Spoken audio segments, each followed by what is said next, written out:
Hello, everybody. My name is Travis Brandner, and I am here in the studio with Lemon Sky. Lemon Sky, thanks for being here, guys.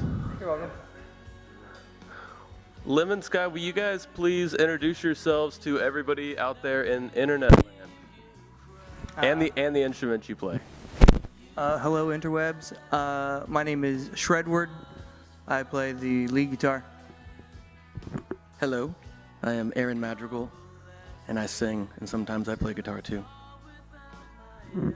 Hi, I'm Steven Corfagan, and I play bass. We are Eric.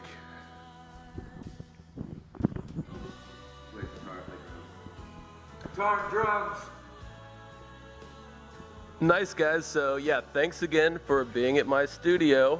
It's been really fun so far. I have to start it off and kind of ask, where did the band name Lemon Sky come from? So it's kind of a little known thing, but back before the MK Ultra project, the U.S. government was doing. I know about the MK Ultra Right. project. So before then, there was a project where they were using different kinds of psychedelics as a form of trying to induce telepathy, so they could, communicate behind enemy lines without any kind of intercepted transmissions. So maybe we're trying to get behind enemy lines without anyone knowing. Lemon Sky. It's also a pretty sweet Kevin Bacon movie. Even littler known fact. You guys released a full-length album in February titled Dose. How has the reception been for that so far? Do people like it? Have you guys sold a lot of copies? I think my mom has bought at least 10 herself. She really likes it. But no, we've done pretty well. We did a pre-release back in December for Pop Goes the Evil's last show. And we flew through those before our album release in February. So we did like 100 limited edition at Motor. And then February 12th, I believe, is when we released the album. Doing pretty well. You guys have been in the Cincinnati music scene for 5 years. Mm-hmm. Could you please speak a little bit about the Cincinnati music scene and what it means to you and what's great about it, what's bad about it? Can you just talk about that, please? Well, for me, I don't know. I like the attitude that it has. I think it's there's actually a scene. You can tell that people are listening to other people within the city, and they're being influenced by that. And I think that that's like something that you don't really see in a lot of other places. Yeah, I mean, I enjoy it. I've lived in the 3 major cities in the state, and I enjoy the music that comes out of here the most. It's got attitude. I feel like the rock and roll here is real. It's not just like a bunch of people trying to do something. It just, people are doing what naturally comes, and I think that that's, I don't know, what people around the Midwest in general see as well. I think what I really like about this scene is that it's gotten less competitive over the years, and everybody's kind of working together now to just make sure that every show at every bar is packed and awesome. There's never a cover charge to get in to see any of these bands. There's kick-ass music all night. A lot of the times you get music from these artists for free, and they still make money because the bar's making sales all night because they pack the house. Everybody helps book each other's shows. I bring these GoPro cameras to every single one of our shows, and no matter which band we play with, I hand one of them a camera, and they get kick-ass footage of us playing. I'll get kick-ass footage of them playing. I've got terabytes of footage of other bands playing. And another cool thing is at Aaron's shop, Cincinnati, we put on these shows every other, or first Saturday of the month? Second Saturdays of the month.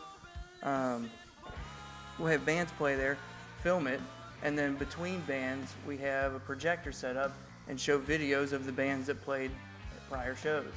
So you're just getting constant local music, and the scene's just thriving now like it never has. I can do a quick one. Something that I think is particularly great about the Cincinnati music scene, and why. So to add on to what he said about always having free shows, I think that really allows a lot more bands to develop a pretty decent following. And what I think that does is then when people like Dan from Motor, Northside Tavern. There's a lot of people booking great shows, but they bring in a lot of out-of-town bands that are awesome bands, and when they pair them with another in-town band that has had that chance to develop a following, both bands still get paid. Both bands get, fed, or they get beers and stuff, which, once you get out of town, you realize that's not necessarily always the case. You go to some different cities, and you're like, damn, we got it good in Cincinnati. We get taken care of, and I think other bands see that, so they want to come through. So we always have a pretty rich, diverse amount of musical acts flowing through the city. That's awesome. Eric agrees. I think that the Cincinnati music scene is pretty diverse and pretty amazing. That's one of the reasons why I've been really kind of trying to delve into it myself. And I think now is really the first time in my life where I might put a local band on my iPod while I'm driving than actually a national popular act.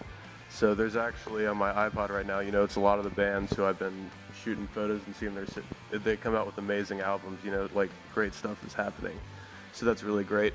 Kind of as a follow-up to that question, could you guys maybe go through and shout out some of your favorite Cincinnati artists in the scene right now who are kicking ass and who you think everybody should listen to? I haven't been able to get Founding Fathers out of my head since their last show at Cincinnati. Yeah. I love Founding Fathers too. Saturn Batteries, those guys kick my ass. Love them. Great band. Is that named after a firework? I want to give it out to the Sundresses. They get me dancing every time I see them play. I really enjoy Kate Wakefield a lot. She makes intense thoughts go through my head when I'm listening to her play music. I appreciate that. I like Mr. Flies. They're my friends Ray and Clinton and my neighbors, and they rock. They're really loud. Could also go on Say it into the mic. You could go for Go Go Buffalo, but they're a little weird. Yeah. Will you guys plug your show that's coming up at Adjust Your Eyes Fest before we wrap this up? July 30th, AYE Festival, Lemon Sky, vinyl release. Be there. Did I say it wrong again? What? No, you were fine. Thank you guys for talking to me. Thank you for all you're doing for us. This is great. Everybody out there, you should check out Lemon Sky on Bandcamp. Also Facebook, Interwebs, Spotify, everywhere. Spotify, iTunes, Spotify, Bandcamp. YouTube, Lemon Sky Music. basically everything but Pandora. Because I think you have to do that one separately. Check out Lemon Sky on every single music platform on the internet. Yes. If you would like to see more interviews like this, please check out my website at www.travisbrander.com. See you guys later. Travis Brander rules.